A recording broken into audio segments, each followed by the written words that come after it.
बुद्धिरेव बलम् ज्ञानम्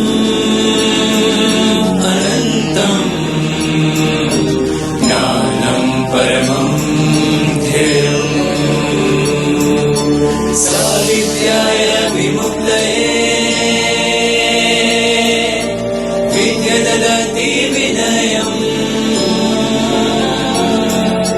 सा विद्याय विमुक्तये नहि ज्ञानेन सदृशम्।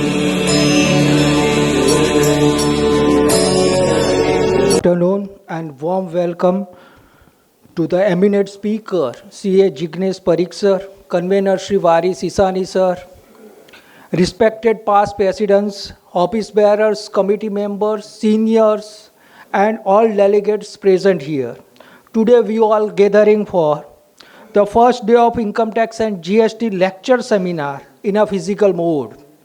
Due to the support of you all, I am happy to share that today first lecture on various audit aspects under the Income Tax Act by the eminent speaker CA Jignesh Parikh sir. We are sure that the today lecture will bring much needed clarity in the mind of all. Our committee members, Mr. Vasant Patel sir is elected as co-op committee member of Bar Council of Gujarat for the year 21-22.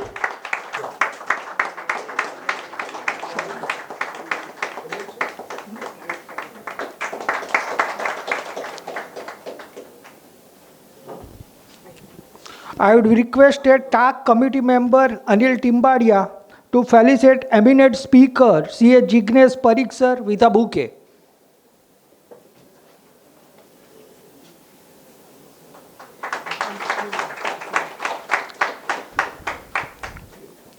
Now I would request convener Shri Vari Sisani sir for further proceedings.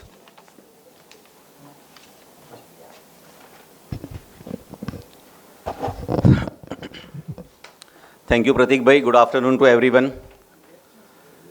મિત્રો, tax advocate એસોસિએશનના ઉપક્રમે આપણે આ 6 દિવસીય income tax અને GST ઉપર lecture સિરીઝનું આયોજન કરેલ છે અને ખૂબ જ ટૂંકા ગાળામાં આ 6 દિવસીય જે લેક્ચર સિરીઝનું આયોજન કર્યું છે તે બદલ હું પ્રેસિડેન્ટ, તમામ ઓફિસ બેરર, મેનેજિંગ કમિટીના સભ્ય, ભૂતપૂર્વ પ્રમુખશ્રીઓ એમનો આભારી છું અને સાથે સાથે જેટલા પણ પાર્ટિસિપન્ટ છે ખૂબ જ ઉત્સાહથી રજિસ્ટ્રેશન કરાવી અને એસોસિએશનનો ઉત્સાહ વધાર્યો છે તે માટે તમામ પાર્ટિસિપન્ટ્સનો પણ હું આભારી છું. આ તબક્કે હું દરેક સ્પીકર્સનો પણ એડવાન્સમાં અત્યારે એટલા માટે આભાર માનું છું કે ફક્ત એસોસિએશનના એક ટેલિફોન કોલ ઉપર દરેક સ્પીકરે આપણા આમંત્રણનો સહર્ષ સ્વીકાર કરી અને પોતાની સેવા આપવા માટે આપણને તેમની સંમતિ આપેલી હતી. મિત્રો, આ સિરીઝનો જે ઉદ્દેશ છે એ ફક્ત ને ફક્ત આપણા બધાનું નોલેજ વધે અને આપણને ડે ટુ ડે પ્રેક્ટિસમાં હેલ્પફુલ થાય. જે ઇન્કમ ટેક્સ અને જીએસટીના પ્રશ્નો છે તે બાબતને લઈ અને ડિઝાઇન કરેલી છે. આપણે દરેક સ્પીકરને એવું કહેલું છે, ઇન્ક્લુડિંગ આપણું આ જે બિગિનિંગ સ્પીકર્સ છે એમને પણ, કે બને ત્યાં સુધી ઇન્ટરેક્શન ગુજરાતીમાં વધારે થાય અને બીજી પ્રિફર્ડ લેંગ્વેજ ઇંગ્લિશ કે હિન્દીમાં પણ થાય તો આપણે એકબીજા સાથે કનેક્ટ વધારે સારી રીતે થઈ શકીએ. ટાઈમ શિડ્યુલ માટે પ્રમુખ સાહેબનો આગ્રહ એવો હતો કે ટાઈમ શિડ્યુલ બરોબર ફોલો થવું જોઈએ. એટલે આપણે જે પહેલાં ઇનિશિયલ સ્ટેજમાં એવી વાત હતી કે 1:30 થી 2 અને 2 વાગે આપણે સ્ટાર્ટ કરીશું, પણ જે આપને શિડ્યુલ મોકલ્યો છે એમાં 1:45 લખેલું છે અને શરૂઆતમાં ચા કોફી અને નાસ્તાની વ્યવસ્થા દરેક દિવસે રાખેલી છે અને ત્યારબાદ હાઈ ટી પણ છે. એટલે 1:15 વાગ્યાથી 1:45 સુધીની આપણી એ વ્યવસ્થા રહે તો 1:45 વાગે આપણે ચાલુ કરી શકીએ, જેથી કરીને આપણે આપણા સબ્જેક્ટને અને સ્પીકરને પૂરતો ન્યાય આપી શકીએ. મિત્રો, આપણા એસોસિએશન માટે ખૂબ જ ગર્વની બાબત છે કે આપણા એસોસિએશનના સભ્ય અને ઘણા વર્ષોથી આપણને જે સેવા આપે છે જોઈન્ટ સેક્રેટરી તરીકે અને અત્યારે આપણા કમિટીના મેમ્બર છે એવા વસંતભાઈ પટેલને બાર એસોસિએશન બાર કાઉન્સિલમાં કોઓપ સભ્ય તરીકે તેમની નિમણૂક થયેલ છે.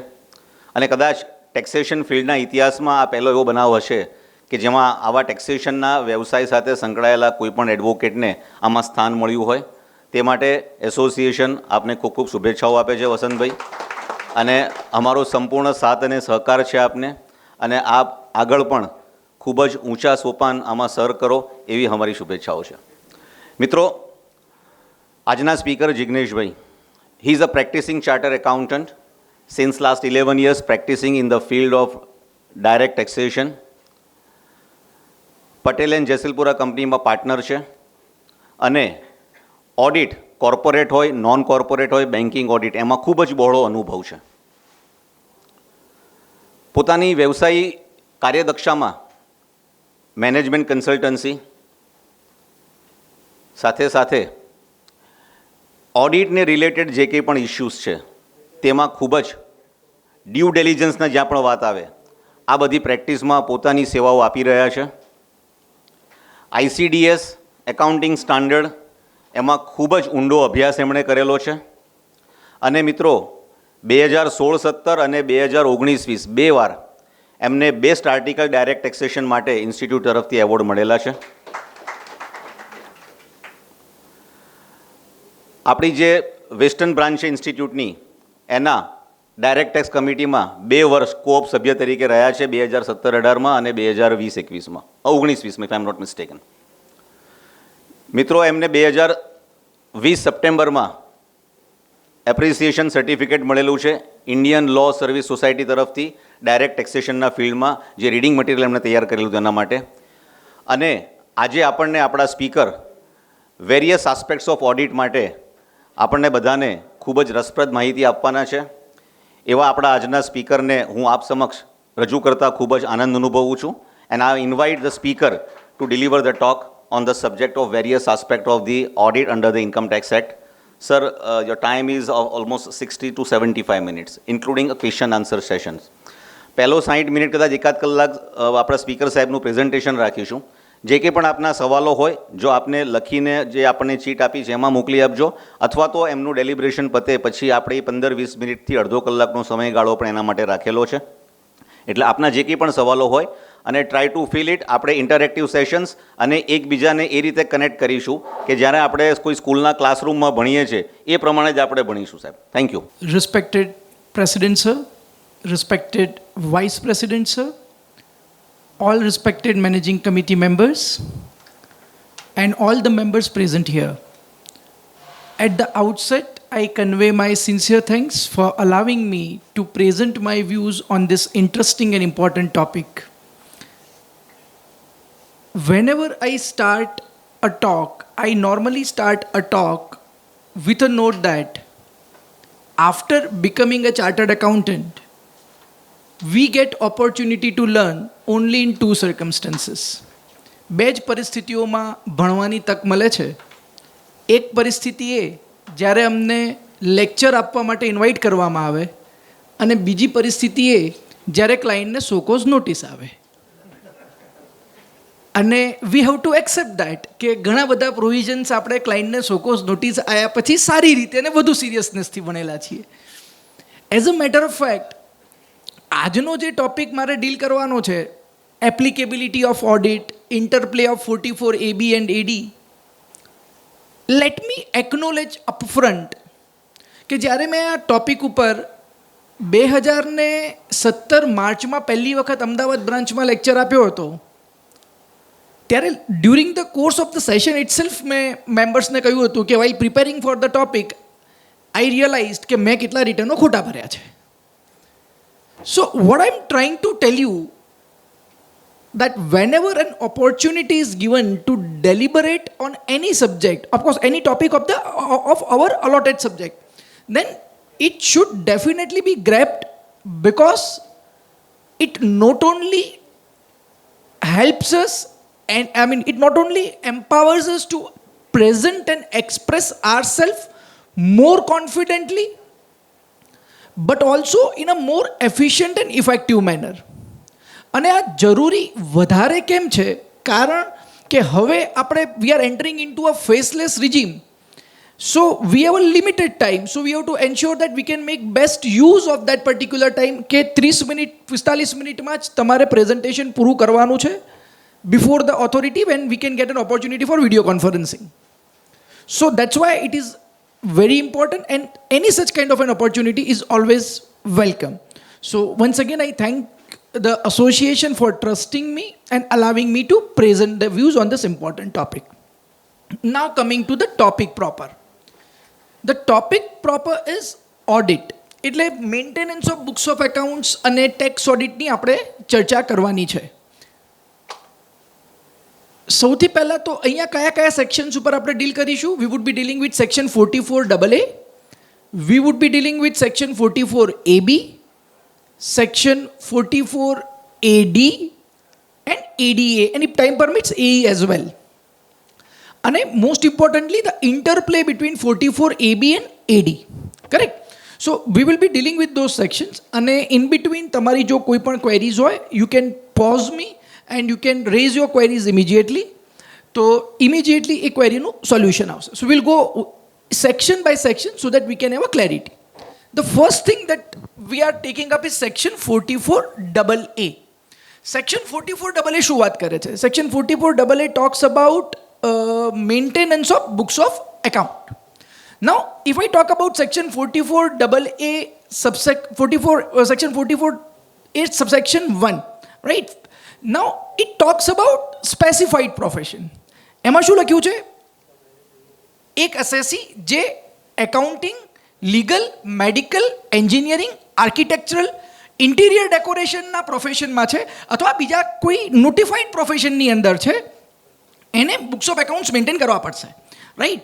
સો an assessee engaged in legal, engineering, medical, architectural, interior decoration, architectural profession of accountancy is required to maintain such books of accounts which enables the assessing officer to assess the total income of the assessee correctly. Now, please note that what is the name of the topic? Profits and gains of business and profession, right? Business and profession.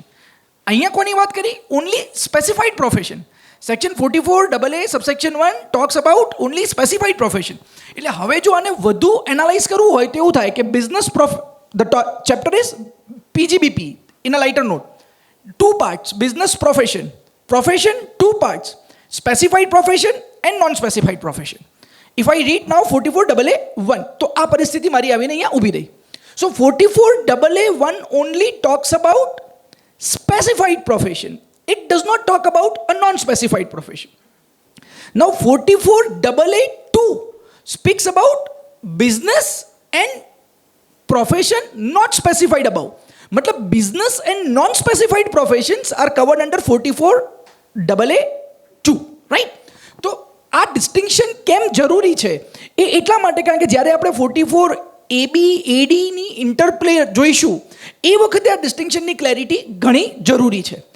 ઘણી વખત question પણ ઊભો થાય કે particular activity business છે કે profession છે. Let us take an example teaching. Teaching is a business or a profession? One can say that કે teaching is a profession. Teaching is a noble profession. આપણે શરૂઆતથી ભણતા આવ્યા છીએ કે teaching is a noble profession. It is a profession, but then it is not specified under section 44AA1. Right? So it is a profession. Let us assume it is a profession, but it is not the specified profession. Since it is not specified profession, it would be governed by 44AA2. Correct? So business and non-specified profession, એટલે મારું એક group બની ગયું. બીજું group મારું બન્યું specified profession. Now, what does 44AA2 provide? It says that if an assessee carrying on a business, if the assessee is carrying on a business, right? If the assessee is carrying on a business, અને એ બિઝનેસમાં જો એનું turnover 10 લાખથી વધે છે and his income from the business exceeds 1,20,000 rupees, he is required to keep and maintain books of account. હવે એમાં 4 ભાગ આપેલા છે. We'll go one by one. So first of all, they talk about normal business. Second part is they talk about business covered under section 44AE, 44BB and 44BBB. અને ત્રીજો ભાગ they talk about 44AD.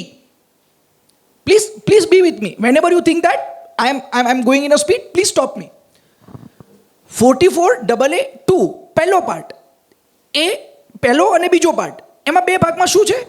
Current business. If I am running a બિઝનેસના એને પણ એને બે પાર્ટમાં વેચી દીધો, જૂનો બિઝનેસ, નવો બિઝનેસ. 44AA2 એમાં પહેલું, જો હું બિઝનેસ કરી રહ્યો છું અને મારી બિઝનેસનું ટર્નઓવર 10 લાખથી વધે છે અથવા એની ઇન્કમ 1,20,000થી વધે છે. ક્યારે? છેલ્લા 3 માના કોઈ પણ એક વર્ષની અંદર. આઈ રિપીટ, છેલ્લા 3 માના કોઈ પણ એક વર્ષમાં તો મને બુક્સ ઓફ એકાઉન્ટ્સ મેન્ટેન કરવા પડશે. એનો બીજો પાર્ટ શું કહે છે? If it is a new business, if I have started the business fresh in this year only, in that case if it is expected કે મારા બિઝનેસનું ટર્નઓવર આ વર્ષમાં 10 લાખથી વધશે અથવા ઇન્કમ 1,20,000થી વધશે, એ પરિસ્થિતિની અંદર I have to maintain books of account, right? Now the important and keyword here, અને અહીંયા સૌથી વધુ ફોકસ થવું જોઈએ. વોટ ડુ દે સે? If income from the business exceeds 1,20,000 rupees. Now, here there comes an important point that needs to be taken care of. They do not say income chargeable to tax under PGBP exceeds 1,20,000. They say income from the business exceeds 1,20,000. So there is a difference between income chargeable to tax under PGBP and income from, profits from the business, or you can say income from the business. I hope મારો point clear થઈ રહ્યો છે. Profits from a business is a wider term. Profits from a business may be taxed under house property, it may be taxed under capital gain, it may be taxed under income from other source. Let me give you an example. દાખલા તરીકે મારો share ટ્રેડિંગનો business છે. I am a share trader. હું share ટ્રેડિંગનો business કરું છું. I don't hold share for the purpose of investment. તો જે ડિવિડન્ડ ઇન્કમ આવી શું છે? લોજિકલી મારી બિઝનેસ ઇન્કમ છે, by all means and by all logics. But what does my IFOS says? It will be taxed under the head income from other sources. Now, by virtue of section 14, જે એવું કહે છે કે ઇન્કમને 5 ભાગમાં વહેંચી નાખો. By virtue of section 14, it is covered under section 56. Otherwise, it is a business income. So please understand this fine difference that income from business or profits from a business is quite broader term as compared to income chargeable to tax under the head PGBP. Correct? So what એટલે આ એટલા માટે કહું છું, late us take an example. મારો અને આ પોઈન્ટનો ઉપયોગ, આ મુદ્દો અહીંયા એટલા માટે ડિસ્કસ કર્યો કે આગળ 2-3 જગ્યાએ આ મુદ્દો આવશે, right? Let me throw a question right now. Why do I રિકલેક્ટ?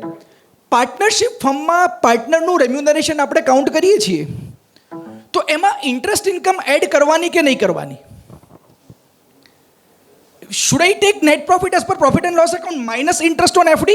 Or net profit as per profit and loss account માં interest income સાથે મારે ગણતરી કરવાની? So now link this issue with the point that we are discussing now. I'll come to that in a little while from now. But this is a rationale. Why do I discuss? So that's why I'm creating a base for myself. મતલબ હવે 884482 પહેલો point, existing business. Existing business અથવા નવો business. Existing business તો જોઈ લો 3માંથી કોઈ પણ એક, આઈ રિપીટ, 3માંથી કોઈ પણ એક વર્ષની અંદર ટર્નઓવર 10 લાખથી વધ્યું અથવા ઇન્કમ ફ્રોમ બિઝનેસ 1,20,000થી વધ્યું છે, તો બુક્સ ઓફ એકાઉન્ટ્સ મેન્ટેન કરો. નવો બિઝનેસ છે, ઇન્કમ એક્સપેક્ટ કરો છો 1,20,000થી વધે અથવા ટર્નઓવર એક્સપેક્ટ કરો છો 10 લાખથી વધે, you have to go and maintain books of account. Now the third point, they say that if you are covered under section 44A, 44BB or 44BBB અને તમે ડીમ્ડ ઇન્કમ જે છે પર્ટિક્યુલર સેક્શનમાં એનાથી ઓછી બતાવો છો, you have to go and maintain books of accounts. Now please understand, અહીંયા કોઈ જ લિમિટ આપેલી નથી. એટલે 44BB અને BBB તો આમાં તો આપણે જતા નથી. 44A જે આપણે વેહિકલ ટ્રક ઓપરેટર્સની વાત કરીએ, તો તમે જો એની અંદર છો ને તમારી ઇન્કમ, તમારો નવો જ બિઝનેસ છે, પહેલો બિઝનેસ છે તમારો, તમે 44A ની અંદર ફોલ થઈ રહ્યા છો, અથવા તમારો જૂનો બિઝનેસ છે તમે 44A માં ફોલ થઈ રહ્યા છો અને તમે એમ કહો છો કે મારે પર વેહિકલ 7,500 કે 10,000 જે એની કોઈ થ્રેશોલ્ડ લિમિટ છે, મારે ઇન્કમ નથી બતાવી, મારે એકચ્યુઅલ બતાવી છે, તો એ પરિસ્થિતિમાં ભલે તમારું ટર્નઓવર 10 લાખથી ઓછું રહ્યું, ભલે તમારી ઇન્કમ 1,20,000થી ઓછી રહી, I am not concern with this. Whatever may be your income, whatever may be your turnover, you have to go and maintain the books of account. That is the third part of it. Fourth part, 44, if you are covered under section 4484 and your income exceeds basic exemption limit. If you are covered under 4484 and your income exceeds basic exemption limit, then you have to go and maintain books of accounts. 44AD માં થોડી વાર રહીને આપણે જઈશું. અત્યારે 44AA ને આપણે સમજી રહ્યા છીએ, which talks about books of accounts. So profession, specified profession we dealt with, then business including specified profession. એની અંદર આપણે જોઈ લીધું નોર્મલ બિઝનેસના 2 પાર્ટ, જૂનો બિઝનેસ, નવો બિઝનેસ. ત્રીજી કેટેગરી 44AE, ચોથી category 44AD. So I have to decide I am falling in which category, right. So એના આધારે નક્કી થશે મને બુક્સ ઓફ એકાઉન્ટ્સ મેન્ટેન કરવા કે નહીં. એની નીચે આપ્યા છે 2 પ્રોવાઇઝો. એમાં શું વાત કરી? એમાં એવી વાત કરી છે કે if you are an individual or HUF, તો જે પેલી જે લિમિટ હમણાં કહી 1,20,000 અને 10 લાખ, એને તમે પ્લીઝ 2.5 લાખ અને 25 લાખ રૂપિયા રીડ કરો. મતલબ if I am an individual or an HUF અને હું મારો નવો બિઝનેસ કરું છું, should not be 44A business, should not be 44AD, એની વાત નથી કરતા, આપણે નોર્મલ બિઝનેસની વાત કરીએ છીએ. તો એ પરિસ્થિતિની અંદર શું થશે? મારે બુક્સ ઓફ એકાઉન્ટ્સ તો મેન્ટેન કરવાના જો મારું ટર્નઓવર 25 લાખથી વધે અથવા ઇન્કમ 2.5 લાખ રૂપિયાથી વધે. This is what 44AA talks about. 44AA3 બોર્ડને, CBDTને એમ્પાવર કરે છે કે you can frame the rules. અને રૂલ્સમાં તમે શું કહી શકો કે કયા બુક્સ મેન્ટેન કરવાના, ક્યાં મેન્ટેન કરવાના, અને બુક્સ એ જે મેન્ટેન કરે છે બુક્સમાં એમાં કઈ પર્ટિક્યુલર્સ હોવી જોઈએ. અને એટલા માટે we have rule 6F. Please note that this rule 6F is meant only for professionals. It is meant only for professionals, right? A specified profession માટે જ છે. હવે અહીંયા એમણે કહ્યું છે કે જો તમે legal, medical, engineering, accountancy, interior decoration, artist, film artist અથવા લીગલ રિપ્રેઝેન્ટેટિવ આ કોઈ પણ પ્રોફેશનમાં રોકાયેલા હોય તો તમારે બુક્સ ઓફ એકાઉન્ટ્સ મેન્ટેન કરવાની ફરજ આવે છે. હવે અહીંયા કાયદામાં લખવામાં તો એવું જ ગયા હતા કે જૂના 3 વર્ષમાંથી કોઈ પણ 1 વર્ષમાં જો તમારી રિસીટ 1.5 લાખથી વધતી હોય તો બુક્સ ઓફ એકાઉન્ટ્સ મેન્ટેન કરવાના. લખવાનો પ્રયત્ન તો એવો જ હતો પણ લખવામાં થઈ ગડબડ અને અનર્થ એવો થયો અને કર્ણાટકા હાઈકોર્ટે અપ્રૂવ કર્યો કે 3માંથી 1 પણ વર્ષમાં જો 1.5 લાખથી વધુ વધતી હોય તો પછી મારે બુક્સ ઓફ એકાઉન્ટ્સ મેન્ટેન કરવાની ફરજ આવતી નથી. If we really read rule 6F sub rule 1, તો એમાં લખ્યું છે કે if the assessee is carrying out the specified profession, he has to keep and maintain such books of accounts as may be prescribed which enable the assessing officer to determine the correct income, provided that nothing contained in the above sub rule will be applicable if the receipt does not exceed 1,50,000 rupees in any of the last previous year. એટલે એક પણ વર્ષમાં જો વધતી ના હોય, એક પણ વર્ષમાં તમારું લિમિટ 1,50,000થી નીચે રહે 3માંથી, in that case you should understand that કે આપણે લચી ગયા, પ્રોફેશનમાં બુક્સ મેન્ટેન કરવાની જરૂર નથી. And it has been confirmed by honourable Karnataka high court. Sub rule 2 કયા બુક્સ મેન્ટેન કરવાના એની વાત કરે છે. સબરૂલ 3 ટોક્સ અબાઉટ કે બુક્સ ઓફ એકાઉન્ટ્સ તમારે ક્યાં મેન્ટેન કરવાના. It has to be maintain at the principal place of business, right. Sub rule 4 talks about કેટલા વર્ષ માટે મેન્ટેન કરવાના. Then they say it has to be maintained for 6 years. Now, mind it, it is applicable for a profession. It is not applicable for a business. So the question is, businessman ને કેટલા વર્ષ માટે? When I say business, it means business plus non-specified profession. તો business plus non-specified profession એમણે કેટલા વર્ષ માટે કરવાના? ક્યાંય કહેલું નથી. એટલે શું એનું ઇન્ટરપ્રિટેશન એવું થાય કે હું એવી એનોલોજી ડ્રો કરું કે અહીંયા બી 6 વર્ષ માટે જ કરવાના? Yes, I can draw that inference. અને બીજું લોજિક એવું પણ કહી શકાય કે આપણને ખબર છે કે સેક્શન 149માં બુક્સ રીઓપન કરવા માટે વાઇડ પાવર્સ આપેલા છે. માની લો કે એમાંના કોઈ વર્ષ માટેનું રીઓપનિંગ થયેલું છે. Of course I need to have those particular books. So another view that can be taken is કે 149ની અપર લિમિટ સુધી then we need to have the books. તો બિઝનેસ માટે ક્લેરિટી નથી પણ we can take this inference. Profession માટે આ clarity છે 6 વર્ષ. So that's how we discuss 44AA entirely. 44AA માં કોઈ ડાઉટ, ક્લેરિટી હોય તો પ્લીઝ મને બતાવજો. Once again, whenever now I will speak business, I will mean business plus non-specified profession. And when I say profession, I mean only specified profession. Correct? So now that is clear. કયા books of accounts હોવા જોઈએ? Provision શું છે એ આવી ગયું. હવે 44AA2 અને 44AB ને આગળ લિંક કરીશું. But before I proceed, if you have any query, please do let me know. I assume that you all are with me. All right. Now coming with 44AB. What does 44AB says? Every assessee, clause A, every assessee carrying on a business shall get his books of accounts audited if his gross receipt, turnover, sales exceeds a particular amount of 1 crore rupees, then there is a proviso. Clause B, every assessee carrying on a profession shall get his books of accounts audited if gross receipt exceeds 50 lakhs of rupees. There is no proviso. Number 3, in case of an assessee covered under section 44A, 44BB, 44BBB, shall get his books of accounts audited if he offers an income less than presumed income. હવે જુઓ 44AA માં આપણે ચર્ચા કરી કે તમે પ્રિઝમ્પટિવ taxation કરતાં ઓછી ઇન્કમ બતાવો છો તો બુક્સ ઓફ એકાઉન્ટ્સ મેન્ટેન કરવાના છે. તો મેન્ટેન કરવાની જવાબદારી આવી ગઈ 44AA માં, ઓડિટ કરવાની જવાબદારી આવી 44AB માં. સો વી ગોટ ઇટ લિંક્ડ. હું એટલા માટે કહું છું કે એક જગ્યાએ લિંક નથી થતું. So that's why I am telling કે અહીંયા લિંક થઈ રહ્યું છે. પ્લીઝ નોટ દેટ અહીંયા લિંક થાય છે, નથી ક્યાં થતું. I will come to that. Now next, if the assessee is covered under section 44ADA and if he offers his income less than the presumed limit, the limit over that is 50 lakhs. If I offer less than 50% of my gross receipt and my income exceeds basic exemption limit, I'll have to get my books of accounts audited 44AD પ્રમાણે. Please note that 44AA માં મેં આનો ઉલ્લેખ ક્યાંય કર્યો નથી. Ideally આ 44AA માં હોવું જોઈએ બુક્સ ઓફ એકાઉન્ટ્સ મેન્ટેન કરવાનું, પણ સ્પેસિફાઈડ પ્રોફેશનની વાત ક્યાં કરી છે 44AA 1માં? ત્યાં ક્યાંય આવું કહ્યું નથી. એમાં કહ્યું છે every profession shall have to keep and maintain the books of accounts.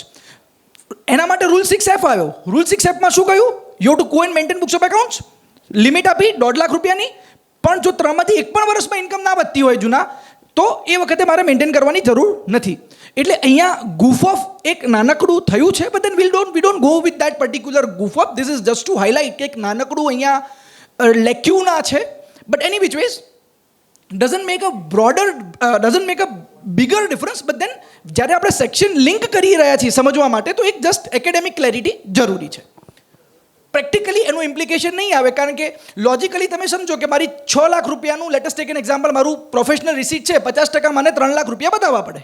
The moment it is 3 lakhs of rupees, it exceeds 1,50,000 rupees. So anyway, I am covered by rule 6F1, right? So there won't be an issue. અને માની લો કે મારું income માની લો કે 3 લાખ રૂપિયાનું turnover છે, તો 50% થશે 1.5 લાખ રૂપિયા. Anyway, it is less than 250. So once again, 44ADA has no applicability. So effective damage થયું નથી કોઈ, but then academically, yes, there is a slight misconnect. Any which ways. And the last one is, if the assessee is covered under section 44AD4 and his income exceeds basic exemption limit, he will have to go and get the books of accounts audited.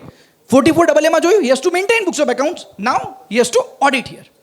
So A, B, C, D, E, these are the clauses under section 44AB, right?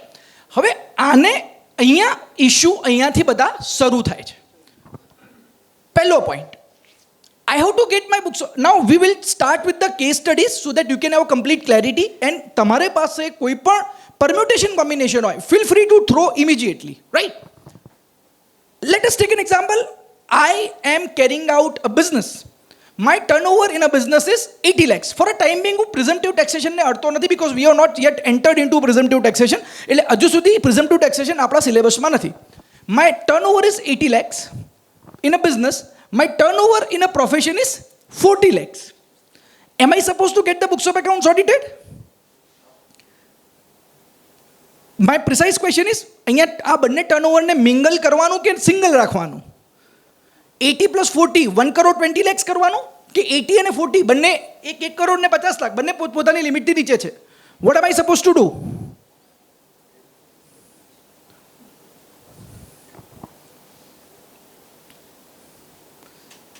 You can feel free to answer your questions. It's absolutely no problem. At the max to accept. It may be wrong, but then feel free to answer.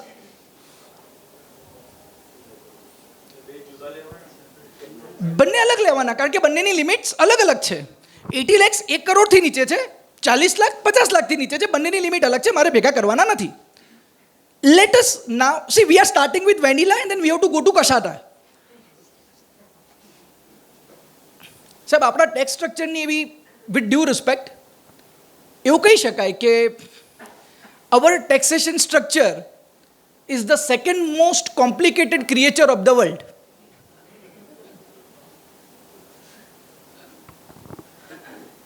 Don't ask me what is the first one. It is wife. So anyway, in a lighter note, with due respect, don't feel being offended, ma'am. Our note make, I just had a talk with Indian Company Law Society. ત્યાં IAS officers સાથે discussion હતું. So when I discussed this provision, they had so many questions because they don't come from the accounting background. They come from the science background. So obviously, આપણે accounting background માં બી આપણને આટલી તકલીફ પડે છે. બિચારા science background માં તમે you can appreciate કે એમના problems કઈ level સુધી ના હોય. So when I said that, one of the participants came, sir, don't say this. I said, okay, don't worry, don't get offended. My point is, my concern is to just to keep an environment as light as I can. Any which ways. So, another issue. Let's say my turnover in a business is 1 crore 20 lakhs. And my profession's turnover is 25 lakhs. Now, am I supposed to get the books of accounts audited for business profession both or only for business? It has to be both.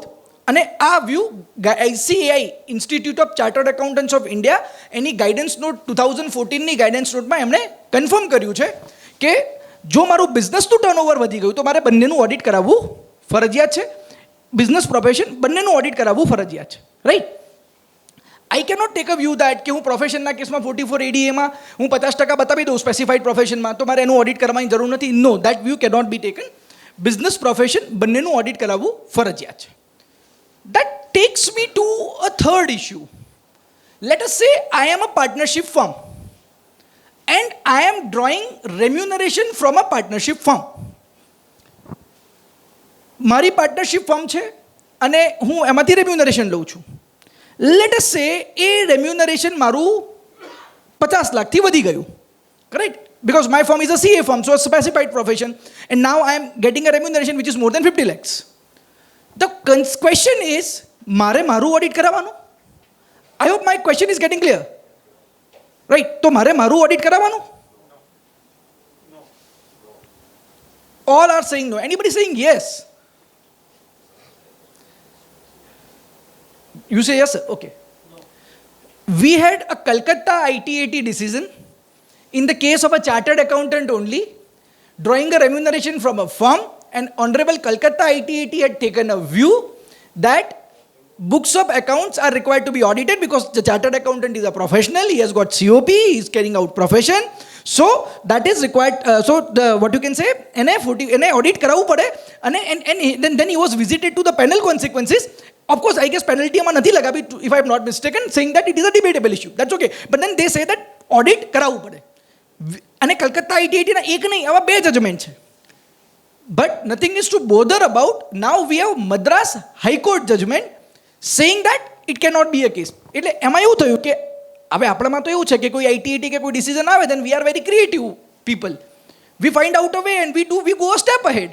એટલે કોઈ એમ કીધું કે સાહેબ જો એવું જ હોય અને જો રેમ્યુનરેશન આવે એને તમે એવું કહેતા હોય કે આને ગ્રોસ રિસીટ ગણાય, રાઈટ? તો પછી 44 AD નો 8% વાળો લાભ મળે ને. I hope you are with me.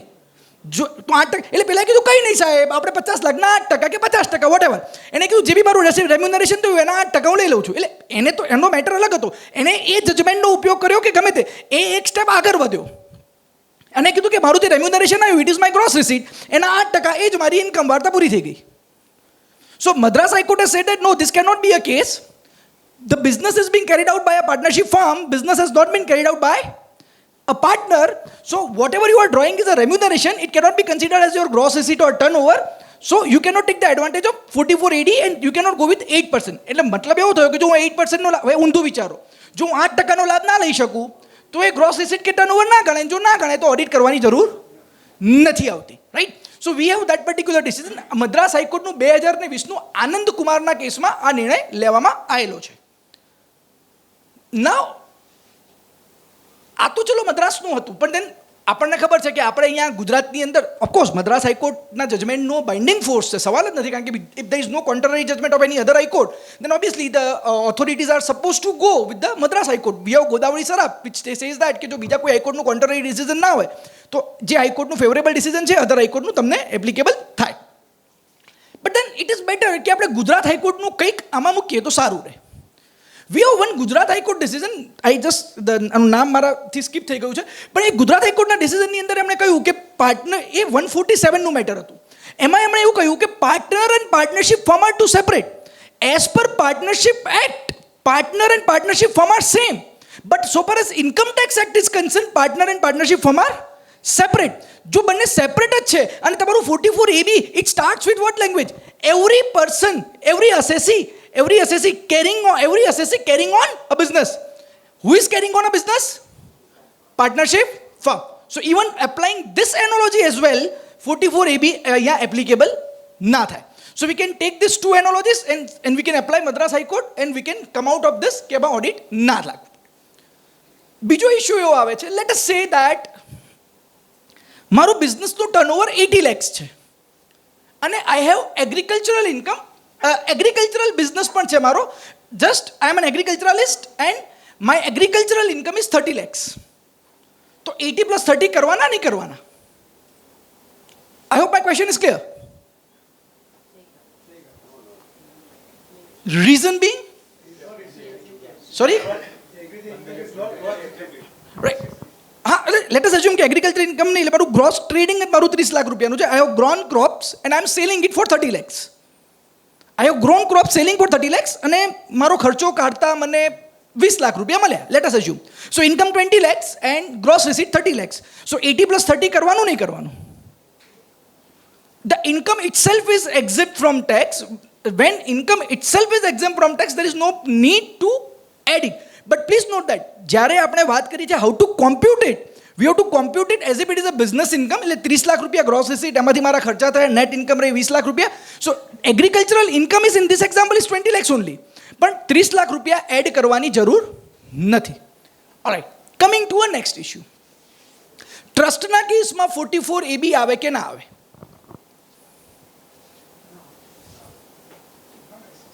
Sorry? No, trust is an assessee. 44AB says every assessee. Sorry?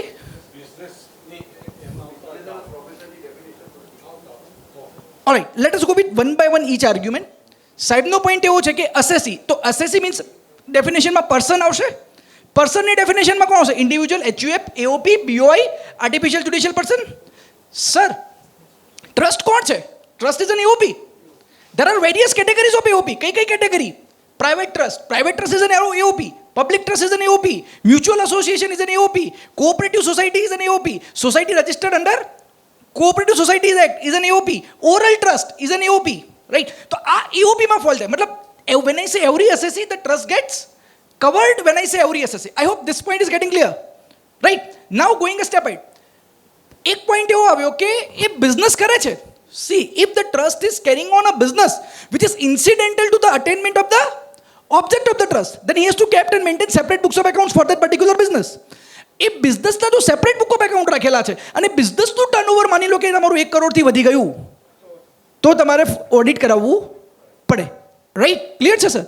Correct? તો that is what I wanted to highlight. So I guess audit 44AB ના મારા બધા points આવી ગયા. હવે coming to the next issue. Audit રિપોર્ટની value શું? End of the day the value ક્યારે લાગુ પડે સમજી લીધું. End of the day what is a value? અને આ જવાબ સમજીને આપજો. યુ મે સે કે કોઈ વેલ્યુ નહીં, એન્ડ યુ મે સે કે બહુ વેલ્યુએબલ છે. અને બંને આર્ગ્યુમેન્ટના ફાયદા બી છે, બંનેના ગેરફાયદા બી છે. પણ everything is said and done, we have to see that કે ક્લાયન્ટને ફાયદો ક્યાં છે. એટલે હું તમને બંને તરફના જજમેન્ટ તો આપી જ દઈશ. બટ દેન યુ ટેલ મી કે ઓડિટ રિપોર્ટની વેલ્યુ શું. અને આ એટલા માટે કે વોટ આઈ અન્ડરસ્ટેન્ડ કે અહીંયા મોટાભાગના લોકોને ઓડિટ નથી કરવાનું. આપણે ઓડિટ કરવાનું નથી ને, રાઈટ? ઓડિટ નથી કરવાનું. ઘણી વખત આવો પ્રશ્ન આવે કે chartered accountant with due respect એવું કહેતા હોય છે કે અમે આ ક્વોલિફિકેશન મૂકીશું, અમે ફલાની ક્વોલિફિકેશન મૂકીશું, અમે આ લખીશું. એટલે ક્લાયન્ટને તકલીફ પડે અને ક્લાયન્ટ આપણી પાસે આવે કે સાહેબ આ તો પેલા લખવાનું કે છે. અને એ વખતે આપણે એ કહેવાનું એને લખવા, એને જે લખવું હોય લખવા દે, હું બેઠો છું. અને હું બેઠો છું એ કહેવામાં જ, right? So if you say this it means audit રિપોર્ટની કોઈ વેલ્યુ નથી. અને અને અને અને અને let us take an example. આગ લાગી, બુક્સ ભરી ગયા. આગ લાગી, બુક્સ ભરી ગયા અને પછી અસેસમેન્ટ આવ્યું. તો આપણે ડિપાર્ટમેન્ટને શું કહીશું? બેસ્ટ જજમેન્ટ અસેસમેન્ટ ના કરશો, ઓડિટ થયેલું છે, ટેક્સ ઓડિટ રિપોર્ટ છે, ચાર્ટર્ડ એકાઉન્ટન્ટે જોયેલું છે, ચાર્ટર્ડ એકાઉન્ટન્ટ સાહેબે ઓડિટ કરેલું છે, ટિકિટ અહીંયા ઓડિટ રિપોર્ટની જોરદાર વેલ્યુ છે, right? So we have to C કે કયું ફૂડ ક્યાં સર્વ કરવું. Now let me give you both the side judgments. What has happened? We have a direct judgment of Escort Limited, 2018 Delhi High Court. And now somebody would say કે Delhi High Court નું judgment કેમ આપો છો? Don't worry sir, Delhi High Court has followed Gujarat High Court. Gujarat હાઈકોર્ટનું judgment છે 1986-87 નું judgment છે.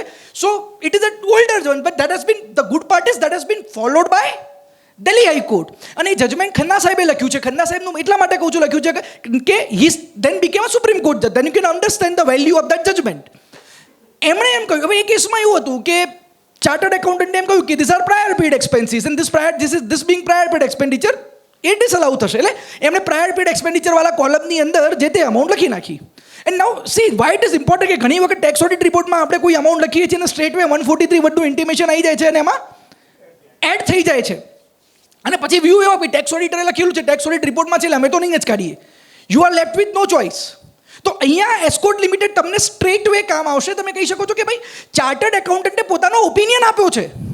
This opinion is not at all binding. It is binding neither to assessee, it is binding nor to the department.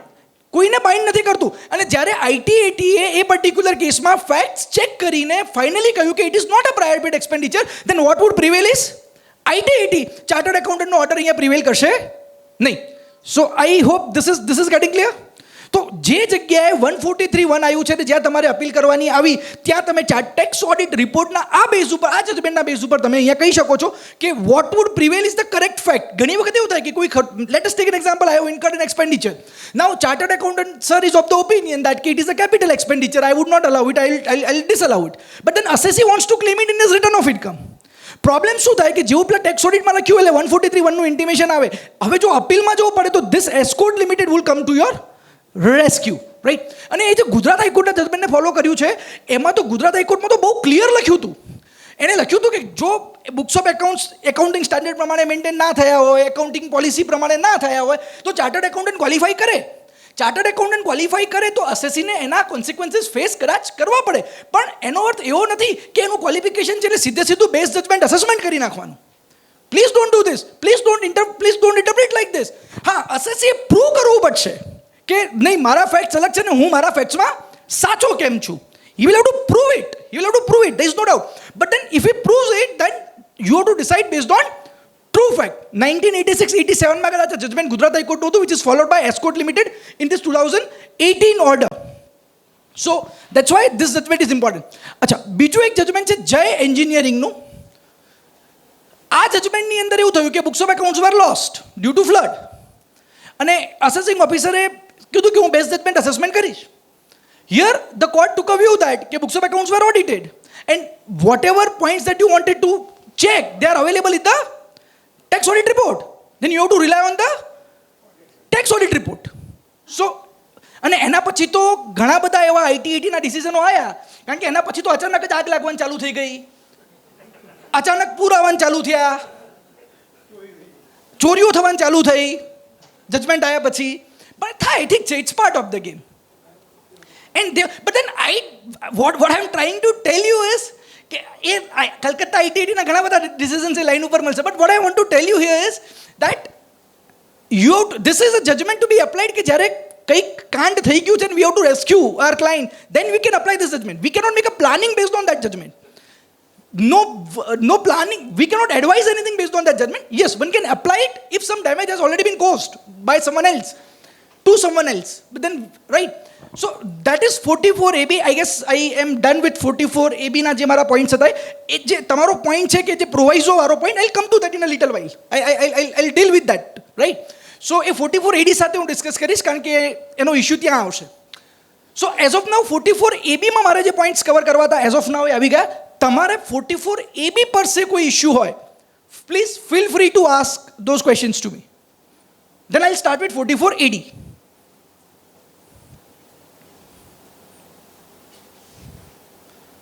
Any questions on 44AB?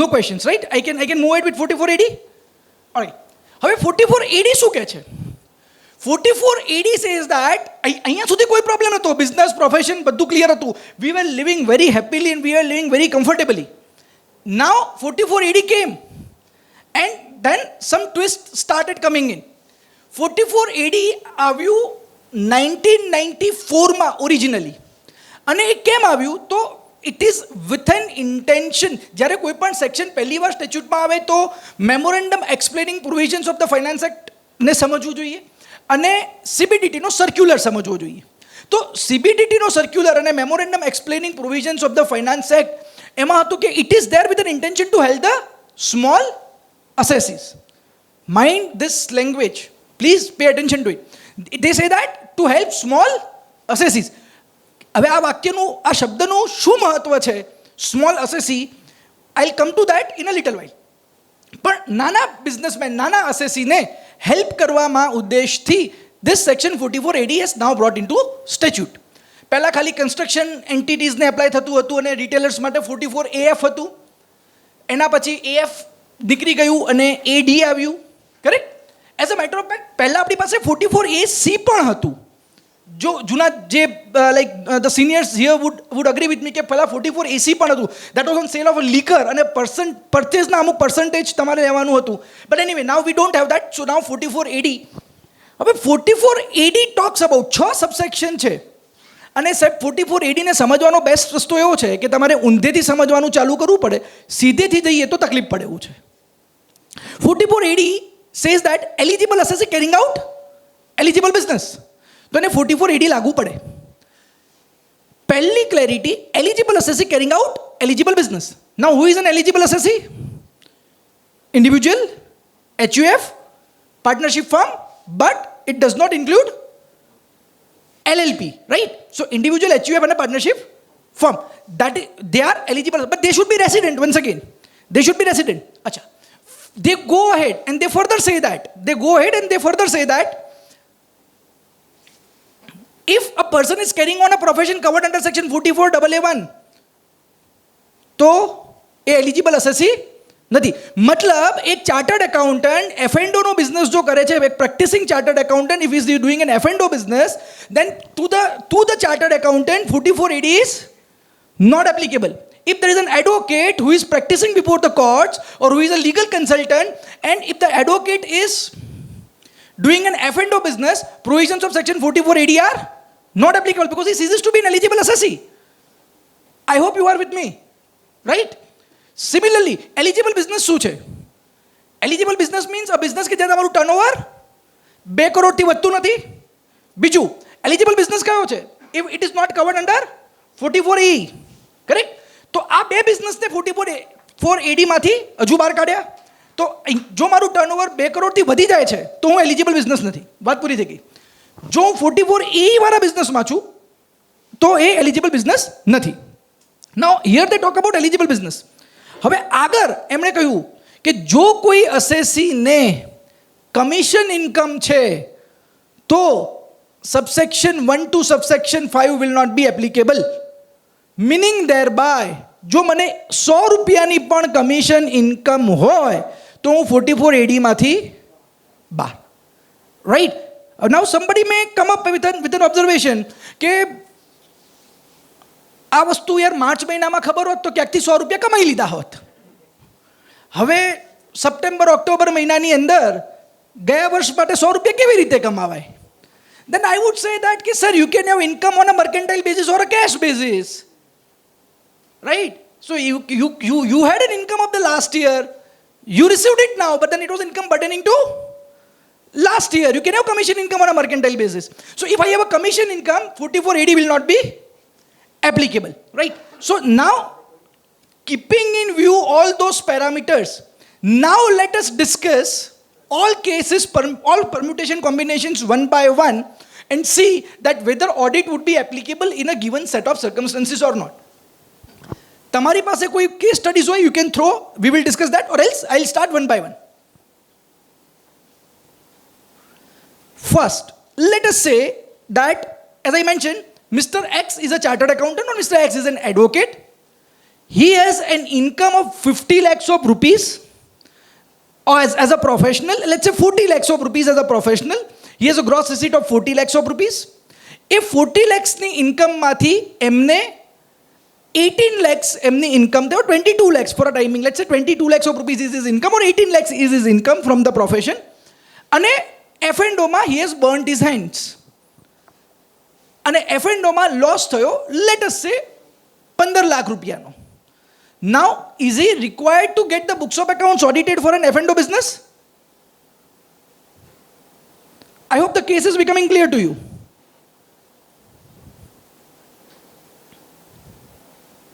Audit કરાવવાની જરૂર પડશે એમને?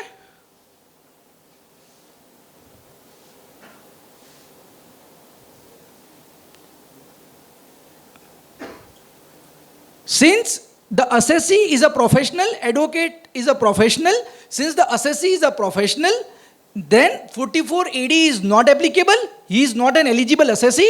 એટલે એને 44 AD વિશે વિચારવાનું રહેતું નથી. એટલે 44 AD માં ભલે એને લોસ થયો, ભલે એને 8%થી ઓછું છે, એને કોઈ ચિંતા કરવાની જરૂર નથી. Correct? So this issue is sorted. Late us take an example. આ જ કેસમાં પ્રોફેશનલ છે, 40 લાખનું ટર્નઓવર છે, ઇન્કમ એની પ્રોફેશનથી 15 લાખ રૂપિયાની છે, અને F&Oમાં લોસ થયો છે લેટ અસ સે 13 લાખ રૂપિયા. આઈ રિપીટ, પ્રોફેશનલ છે, એડવોકેટ છે, and he is practicing as an advocate. Gross receipt 40 lakhs. Income as per profit and loss account is 18 lakhs. And loss from F&O is, let us say, 16 lakhs. So your net taxable income is 2 lakhs. અહીંયા 44 ADA વાળું audit લાગુ પડશે. તમે 44 AD માં તો clear કરી લીધું કે ઓડિટ નહીં આવે because you are no more an eligible assessee. હા, 44 જે 1 કરોડ ને 2 કરોડની લિમિટ છે એ 44 AB માટે ચેક કરવાની. We will go to that in a little while.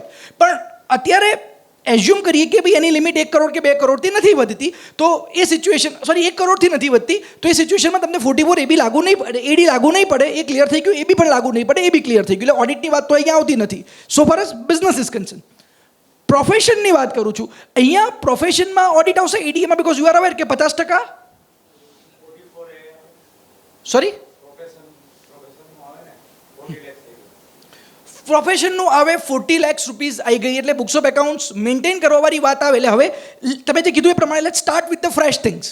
44AA subsection 1 which talks about maintenance of books of accounts. Subsection 1 talks about specified profession. એની વાત કરી રૂલ 6F માં. એમાં કીધું તો if the income exceeds 1,50,000 rupees you to maintain books of accounts. 2 lakh રૂપિયા છે, books of accounts maintain કરવા પડશે. 2 લાખ રૂપિયા મારી ઇન્કમ છે, મેન્ટેન કરવા પડશે. લેટ્સ સે 18 lakhs ઇન્કમ છે, મેન્ટેન કરવા પડશે. આઈ મેન્ટેન્ડ ઇટ. તો 44AA is complied with. Am I done? Am I sorted? Okay. Now coming to 44AB. What do they say? You have to get the books of accounts audited. If the books of accounts are required to be audited, kyare? If I offer an income less than 50% of the gross receipt and my total income exceeds basic exemption limit. मैं 50% કરતા ઓછી offer કરી, 40 લાખના 50%, 20 લાખ મેં ઓછા આપ્યા, 18 લાખ ખાયા મેં તમને ઇન્કમ ઓછા કીધા, agree. But whether my total income exceeds basic exemption limit? No. So even under 44 ADA ઓડિટની એપ્લિકેબિલિટી આવશે નહીં. Is it clear? Right? So ADA is sorted. I am now not going into ADA. Now shifting to AD and AB. Let us say એક assessee છે, એનું turnover 80 lakhs છે. એક assessee છે, case number 2, એનું turnover 1,80 lakhs છે. અને case number 3 એક assessee છે, એનું ટર્નઓવર 2,80 lakhs છે. 80, 180 and 280. તમારા બધા જ પરમ્યુટેશન અહીંયા આવી જશે. લેટ અસ ડિસાઇડ કે અહીંયા ટેક્સ ઓડિટની એપ્લિકેબિલિટી આવે કે ના આવે. રાઈટ? ચલો, the first thing, 80 lakhs tax ઓડિટની એપ્લિકેબિલિટી આવશે?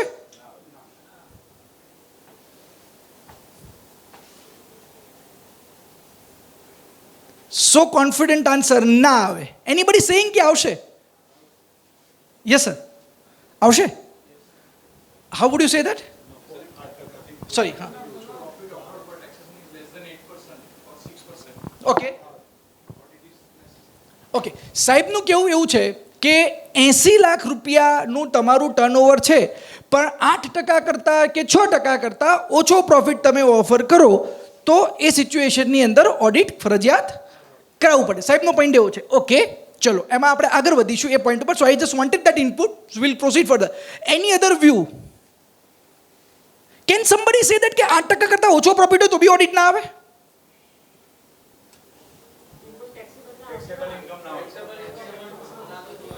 ચલો બીજો ઓપ્શન એવો આવ્યો કે 8% કરતાં ધ ફર્સ્ટ વ્યૂ 80 lakhs 8% કરતાં ઓછું હોય ઓડિટ કરાવવું પડશે. Further the developed view is income basic exemption limit કરતાં ઓછી હોય તો ના આવે. Let me make it even complicated. My income is more than basic exemption limit. Audit નથી કરાવવું. You can say commission income હોય તો વાંધો ના આવે. I agree with that. પણ let us say commission income પણ નથી. I hope the issues are getting clear to you. First, 80 lakhs. Sir has rightly pointed out, 8% થી ઓછું બતાવશો, ઓડિટ આવશે. I said 8% થી ઓછું છે તો બી મારે ઓડિટ નથી કરાવવું. Once again, very rightly came up, basic exemption limit થી ઓછી ઇન્કમ હોય ના આવે. I said income basic exemption limit થી વધુ છે. Then somebody say commission income હોય તો નહીં આવે. I said commission income નથી અને હું કમાઈ શકું એવી પરિસ્થિતિમાં બી નથી. સોરી? કેશ ટ્રાન્ઝેક્શન ને તો કોઈ જ ફર્ક નહીં પડે.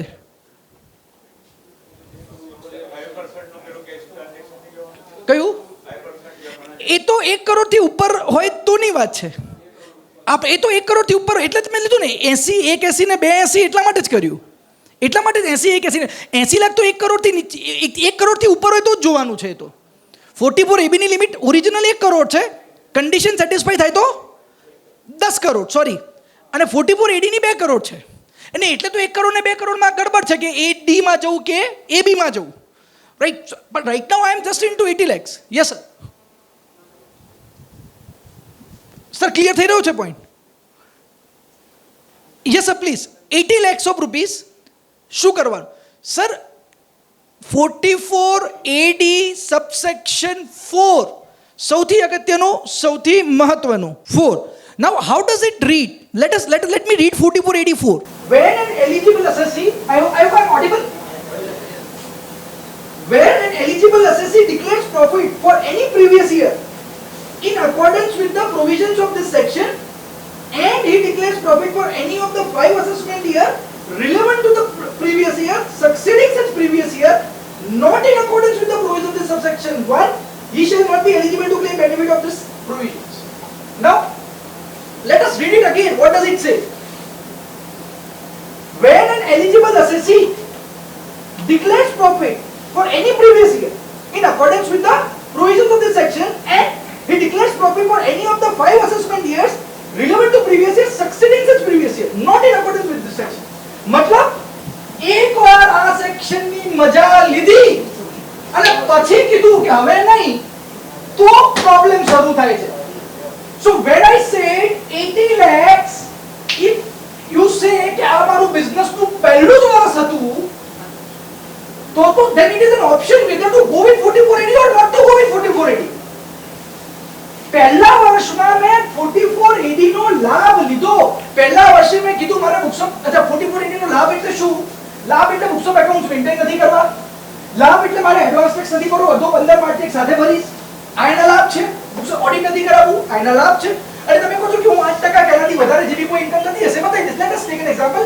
તમારી ઇન્કમ 10% હતી. તમે 80 લાખના 10% 8 લાખ બતાવીને રિટર્ન ભરી દીધું પહેલા વર્ષે. અને બીજું વર્ષ બીજા વર્ષમાં ફરીથી 80 લાખ થયું.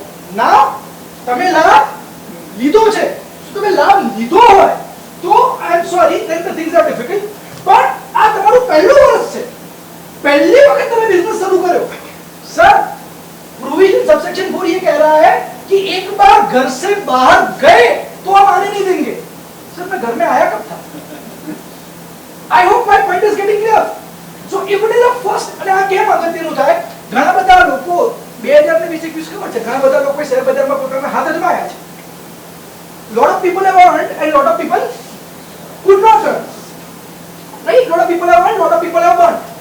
So આ પરિસ્થિતિમાં સેલરીડ એમ્પ્લોયી છે, let us say gentleman is a doctor. अच्छा, somebody may come up with a question, a gentleman is a doctor and he is not practicing but he is a employee with civil hospital. Right? Civil hospital માં employee છે અને he has paid derivative loss. એમાં એવું કહેવાય કે 44 double એ વાળો છે? The answer is no. Somebody can medical profession છે ને? Sir, he should be carrying out medical profession. He is not carrying out a profession. He is employee. Any income section 28 માં taxable નહીં થાય. Section 15 માં taxable થશે. Right? તો એને 44 એડી apply થશે. એટલે હવે સપોઝ સેલરી ઇન્કમ માંથી 25 લાખ રૂપિયા શેર બજારમાં ટ્રાય કર્યું અને 50 લાખ રૂપિયાનો લોસ થયો. લેટ્સ સે શેર બજારમાં ટ્રાય કર્યું અને 50 લાખનો લોસ થયો. Please note that business loss can not be adjusted with salary. તમારી ગ્રોસ ટોટલ ઇન્કમ તો 25 લાખ રૂપિયા જ રહેશે. હવે પ્રોબ્લેમ એ આવ્યો કે અહીંયા 44 એડી એપ્લાય થાય. એક minute, this is my first year, so I have to decide whether to go with 44 AD or no. આ વર્ષનો 44 AD નો લાભ લઉં તો આવતા વર્ષનો પ્રોબ્લેમ, પણ પહેલું વર્ષ હતું, I don't want to go. So here I can say 44 AD is still not applicable, audit is not required. Let us say it was the second year and if he manages to have some commission income, or let us say he says that कि मारे professional income છે and I have a professional income of let's say 1 lakh rupees because over and above a salary I am also practicing private, I am also getting a private practice. I have 1 lakh rupees income. He becomes a professional covered under 44(11). He comes out of 44 AD entirely. I hope this issue is getting clear. So પહેલો point જે હતો 80 લાખ રૂપિયામાં ના permutation combination DOC 80 lakh રૂપિયા 1 કરોડ થી ઓછા હતા એટલે 44 AD પિક્ચરમાં આવતું નથી. So we have to restrict ourselves to 44 AD. Right? Now let us go to a second example. My turnover is 1 crore 80 lakhs. Now what is to be done? Once again, so why did I discuss the first case કે આપણે flow chart માં જોવું પડશે. પહેલો flow chart, whenever the gentleman comes that my turnover is 80 lakhs or maybe 1 crore 80 lakhs, my flow chart is very clear. Sir, મેં કહ્યું ને ઊંધા જવાનું છે. 44 AD પહેલા, પછી AB, પછી ડબલ એ કે જે બી કહી, પહેલા 44 AD પછી AB. પહેલા I will test you through 44 AD. The first question, okay sir, what is your turnover? 80 lakhs. Are you eligible SSC? No. All right, matter ends, you are out of 44 AD. So now I will test you with 44 AB. So what is your turnover? 80 lakhs. Is it below 1 crore? Yes. Matter ends, you are not supposed to get the books of accounts audited. Once again, he says that, sir, are you an eligible SSC? Yes. Are you doing eligible business? Yes, because I am doing a trading business which is 80 lakhs of rupees. Very good. Now you are eligible SSC, doing eligible business. Okay, then my third question, is it your first year? He says, yes, then you have a choice. Then you have a choice whether to go with 44 AD or not. If you don't want to go with 44 AD, no worries, no audit. So you are out of 44 AD. Coming to 44 AB, turnover is less than 1 crore. I am not bothered, 44 AB is not applicable. Coming once again here, so what is turnover? 80 lakhs. Are you eligible SSC? Yes. Eligible business? Yes. First year? No, it is a second year. Wait, what did you do in the last year? What did you do in the last year? Did you get your books of accounts audited, or what did you do in the last year? Now he says that, sir, last year માં તો પહેલું વર્ષ હતું, તો last યરમાં પહેલું વર્ષ હતું તો મેં એમાં બી રેગ્યુલર જ મેન્ટેન કર્યું કારણ કે પહેલા વર્ષમાં તો એપ્લિકેબલ થાય નહીં.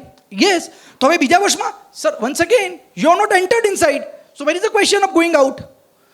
तो ऑडिट लागू नहीं पड़े. But now let us say that sir last year तो मैंने वो इनकम मेरा 6 लाख रुपया था तो मैंने 6 लाख रुपया बता दिया था. 80 लाख का 8% था, उसका उससे ज़्यादा करके 6 लाख रुपया मैंने बता दिया था. बुक्स ऑफ अकाउंट्स मेंटेन नहीं करे थे, ऑडिट नहीं करवाया था. अब सर तो इस बार आपको 44 AD अप्लाई होगा क्योंकि ये पहला साल नहीं है. 44 AD सबसेक्शन 4 ये कहता है कि अगर आपने एक बार 44 AD का मजा लिया है, उसका स्वाद 1 साल चखा है, तो उसके आने वाले 5 सालों तक आपको उसी सेक्शन के अंदर रहना पड़ेगा. ठीक है ना, ये बात उन्होंने करी हुई है, तो आपने लाभ लिया हुआ है. अब बात आती है नेक्स्ट अच्छा, तो अब तो मुझे ऑडिट करवाना पड़ेगा. Yes, provided you have an income of more than basic exemption limit. So if you have income less than basic exemption limit, then again audit is not applicable because there are two conditions. You opted an advantage of section 4484 and you have an income exceeding Basic exemption limit. First condition satisfied, but the second condition is not satisfied. So once again, there is no audit. So I hope this point is getting clear to you. You all are with me? Correct? અહીંયા સુધી કોઈ doubt છે? So I guess either you are confused or convinced. Okay. So now coming to the second category, 1 crore 80 lakhs. 80 lakhs ના જે બી કોઈ checklist લાગુ પડતા હતા એ બધા તો લાગુ પડશે, but then when I come to 44AB, let's say I am not an eligible assessee or maybe I am not doing an eligible business, so I come to 44AB. Now my turnover exceeds 1 crore. Okay, then 44ABA એની અંદર હું capture થયો. Now I have to check કે નીચેનો જે પ્રોવાઇઝો છે એ applicable થાય કે ના થાય. Now what does that proviso say?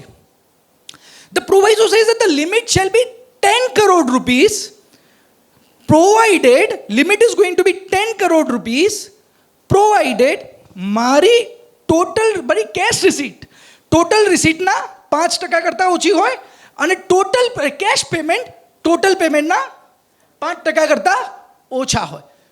Condition શું છે? કેશ રિસીટ ટોટલ રિસીટના 5%થી ઓછી અને કેશ પેમેન્ટ ટોટલ પેમેન્ટના 5%થી ઓછા હોય. અને એટલે બંને કન્ડિશનોને સેટિસ્ફાય કરવાની છે. ચલો એ તો ક્લિયર થઈ ગયું. Now question is they have added one more proviso. આ આવ્યું હતું, આ જે એમણે નવું જે પ્રોવાઇઝો એડ કર્યો હતો ફાઇનાન્સ એક્ટ 2020માં હતો, જ્યાં લિમિટ 5 કરોડની હતી. ફાઇનાન્સ એક્ટ 2021માં લિમિટ વધારીને 10 કરોડ કરી. ફાઇનાન્સ બિલમાં વધારીને 10 કરોડ કરી, જે એક્ટમાં એમણે કન્ફર્મ કરી. પણ એક્ટમાં એમણે નવો પ્રોવાઇઝો એડ કર્યો જે બિલમાં નહોતો. અને એમાં એમણે એવું કહ્યું કે જે કેશ રિસીટની વાત છે ને, what shall be cash receipt. Cash receipt એટલે રોકડા આવ્યા એ તો કેશ રિસીટ ગણાશે, પણ સાહેબ જે ક્રોસ ચેક અને બેરર ચેકથી પૈસા આવ્યા, ક્રોસ ડ્રાફ્ટથી પૈસા આવ્યા, એને પણ કેશ રિસીટ ગણાશે. નાઉ ધ $1 million ક્વેશ્ચન ઇઝ કે ખબર કેવી રીતે પડશે કે કયા ક્લાયન્ટે પેમેન્ટ ક્રોસ ચેકથી કર્યું કે એકાઉન્ટ બે ચેકથી કર્યું? આઈ hope my point is getting clear. A evidence હોતા નથી. મતલબ ટેક્સ ઓડિટમાં અહીંયા ડિસિઝન હા, તમે જો કોઈ ઓનલાઈન પેમેન્ટ કરેલા છે, તમે NEFT RTGS IMPS કરેલું છે, તો it is a electronic mode. there is no question at all. Since if you are making a payment of cash, you should have the evidence. And if you don't have an evidence, then you have to have a management representation. અને તમારા audit રિપોર્ટમાં એ એક not હોવી જરૂરી છે.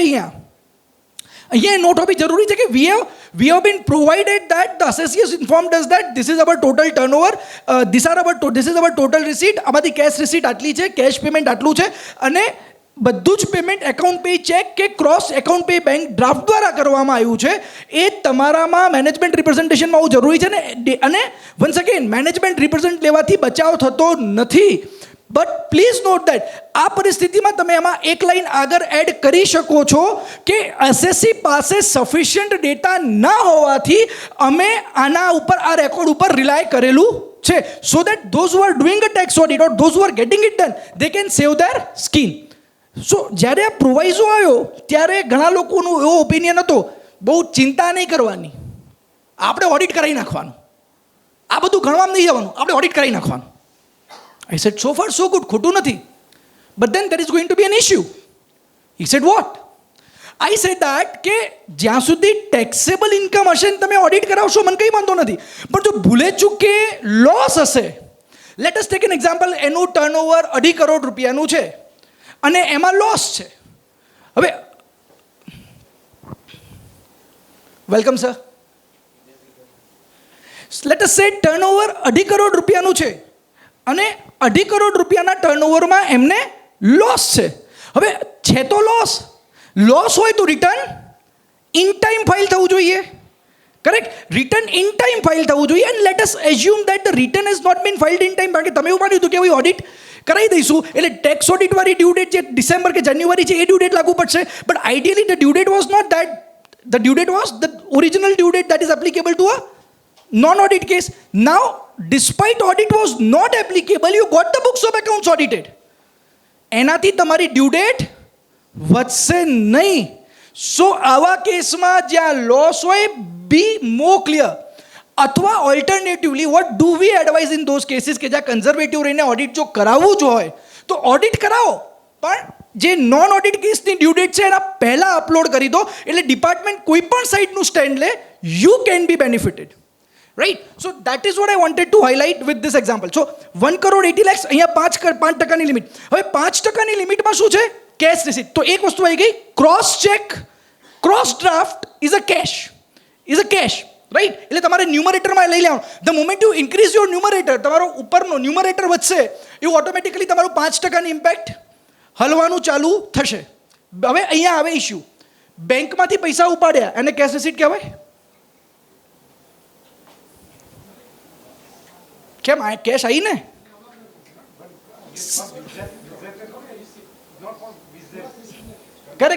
Correct.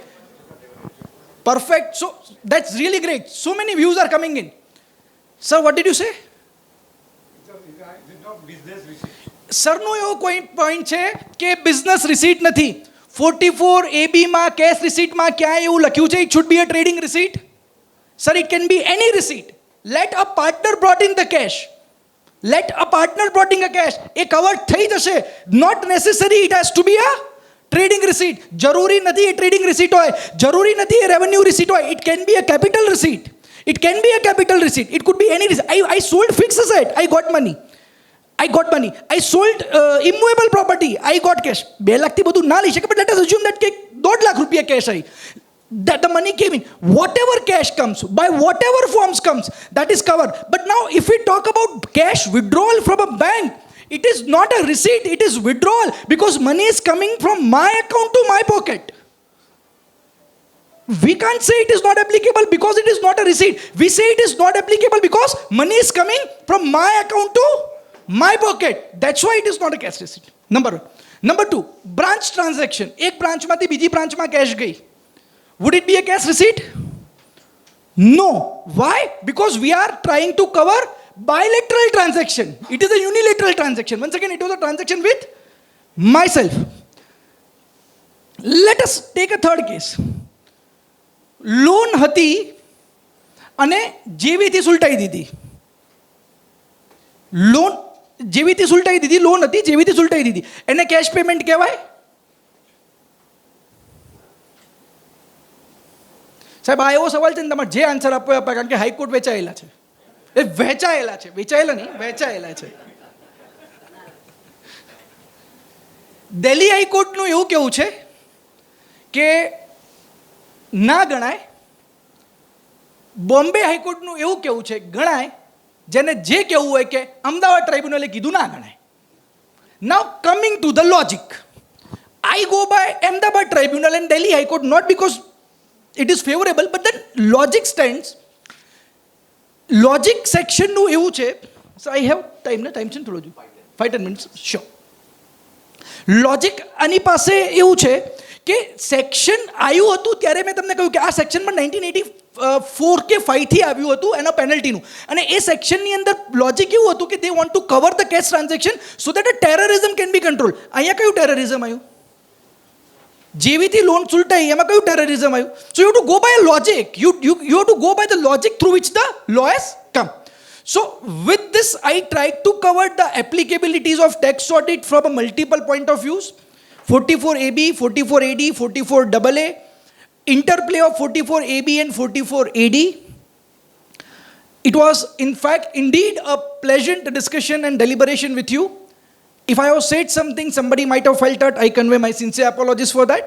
I really enjoyed it, and if you have any questions, please feel free to raise your questions. Thank you, sir.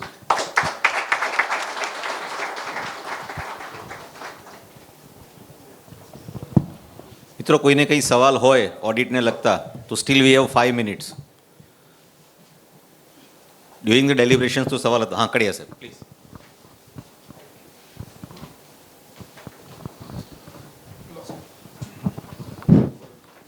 સાહેબ, એક સવાલ 44AE નો છે. 44AE. Yes sir. હવે અમારે એસએસસી છે એ ગઈ સાલ 44AEમાં લાભ લીધો. 4 ટ્રક છે અમારી પાસે.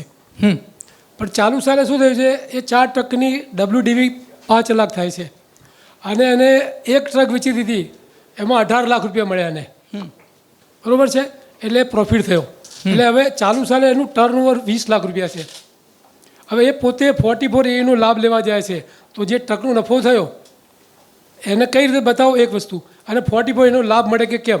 અને જે 3 ટ્રક વધીને એ 3 ટ્રક છે 12,000 ટનની છે, એક ટ્રક 12,000 ટનની છે. તો એક ટનનું કેવી રીતે ટેક્સ ગણવો, એટલે કેટલી income ગણવી. Correct. So coming to each question one by one. First of all, you said that capacity 12,000 ટનની છે. For each ton they have given a prescribed limit under the section itself, right?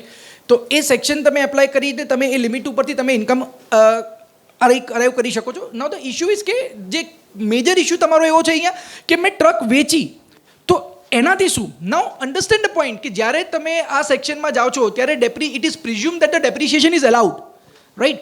Depreciation allow થઈ ગયું છે. એટલે let us take an example, તમે books of accounts maintain કર્યા હતા, તમારી પાસે 50 લાખ રૂપિયાના ટ્રક હતા, 15% પ્રમાણે તમને ડેપ્રિસિએશન મળવું જોઈએ. Late us say that 15% depreciation મળ્યું તો 7.5 લાખ રૂપિયા તમારું ડેપ્રિસિએશન થયું. 42.5 lakhs ઇઝ યોર બ્લોક. ભલે તમે ક્લેમ નથી કર્યું, but then it is deemed that it is allowed. Next year your WTV is 42 lakhs. Now let us say that you have sold one of the truck for 20 lakhs. So the block would reduce from 42 lakhs to 20 lakhs. Now your block is 22 lakh 50,000 rupees. તમે 44A માં જ ગણો, but then block will keep on reducing. સાહેબના ક્વેશ્ચનથી એક અગત્યનો point એ આવે છે કે પાર્ટનરશિપ ડીડ 44AD માં એવું છે કે બધા જ ખર્ચા are deemed to have been allowed. It means that પાર્ટનરનું રેમ્યુનરેશન પણ deemed to have been allowed.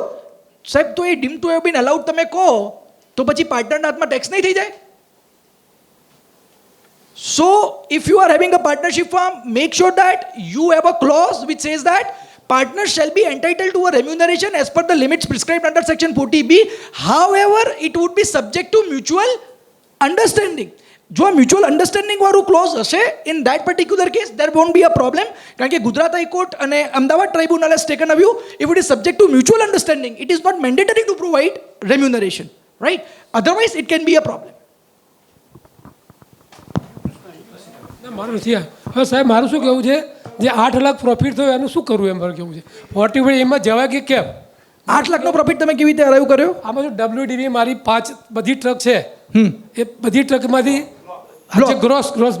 Gross બ્લોકનું 5 lakh રૂપિયા છે. કરેક્ટ. અને હું એક જ ટ્રક વેચું છું એમાંથી 4માંથી, અને એમાં એક જ ટ્રકને મને 18 લાખ રૂપિયા મળે છે. So it is a short term capital gain covered under section 15. Section 50 નો તમારો શોર્ટ ટર્મ કેપિટલ ગેઇન થઈ ગયો 13 લાખ રૂપિયા. એટલે તમારું 44A ની જે ઇન્કમ હતી એ તો હતી જ. એટલે એનો મને લાભ મળે કે કેમ? એ તો મળશે જ તમને. એ નું ઇન્કમ જે હતી તમે એ તો ગણી નાખો, એ પતી ગયું. Over and about that this is 13 lakhs has to be added ને સેક્શન 50 પ્રમાણે. આપણે ફ્યુચર અને ઓપ્શનનો ધંધો કરીએ છીએ, બંને ડેબિટ અને ક્રેડિટ સાઇડ બંને ભેગું કરીને કરોડથી ઉપર ટર્નઓવર થાય છે, તો ઓડિટેબલ ખરું? સી બંનેનું મતલબ તમે મોડ્યુલસમાં તમે ટર્નઓવર લીધું, ડેબિટ મતલબ પ્રોફિટ લોસ બંનેનો સરવાળો તમે કર્યો સાઇન ઇગ્નોર કરીને, amount exceeds 1 crore rupees, right. Now let's say the moment amount exceed 1 crore, let's say 1,50 lakhs of rupees. મારો ફ્લો ચાર્ટ ક્લિયર છે. The question number 1, are you an eligible assessee? Let's say you are an individual. Yes, eligible assessee. 44AA જો તમે share મતલબ if you are an advocate, chartered accountant practising, તો 44AD તમને applicable થશે જ નહીં. અને એટલે 44AD ની બહાર આવી ગયા, તમે 44AB માં આવ્યા. 44AB માં આવ્યા, તમારે હવે 1 કરોડથી વધી ગયું તો તમારે ચેક કરવાનું હવે 5 કરોડ 10 કરોડ વાળી લિમિટ. એમાં 5% કેશ વાળો પોઈન્ટ. હવે એફએનઓમાં તો બધું તમારું ચેક થઈ જશે, એમાં કોઈ દિવસ કેશ હોય જ નહીં. એટલે by default it is going to be 10 crore limit. એટલે 44AB તમને લાગુ પડશે નહીં. But let us say that તમે એલિજિબલ અસેસી છો, એલિજિબલ બિઝનેસ છે, પહેલું વર્ષ છે, વન્સ અગેન તો તમારી પાસે ઓપ્શન છે, જરૂર નથી. પહેલું વર્ષ નથી, ગયા વર્ષે કર્યું હતું અને ગયા વર્ષે લાભ લીધો તો ના નતો લીધો તો વન્સ અગેન કોઈ વાંધો નથી. લાભ લીધો તો હા લીધો તો વન્સ અગેન આ વર્ષે હવે તમારે 44AD માં ઉભા રહો. હજુ એક ક્વેશ્ચન છે, ઇન્કમ અમારે શું થયું? ઇન્કમ બેઝિક એક્ઝેમ્પશનથી વધારે છે કે ઓછી છે? લેટ અસ સે ઇન્કમ બેઝિક એક્ઝેમ્પશનથી ઓછી છે. 1.5 કરોડનું ટર્નઓવર તો થયું મારું, પણ મારો લોસ જ થયો 50 લાખ રૂપિયાનો. Income is not exceeding basic exemption limit, તો 4485 એપ્લાય થતું નથી, તો ઓડિટ નહીં આવે. But let's say income is now 6 lakhs of rupees which is exceeding basic exemption limit. Now you are absolutely covered અને હવે તમને ઓડિટ 44AD માં લાગુ પડશે, એટલે 44AB ક્લોઝ E માં લાગુ પડશે, રાઈટ?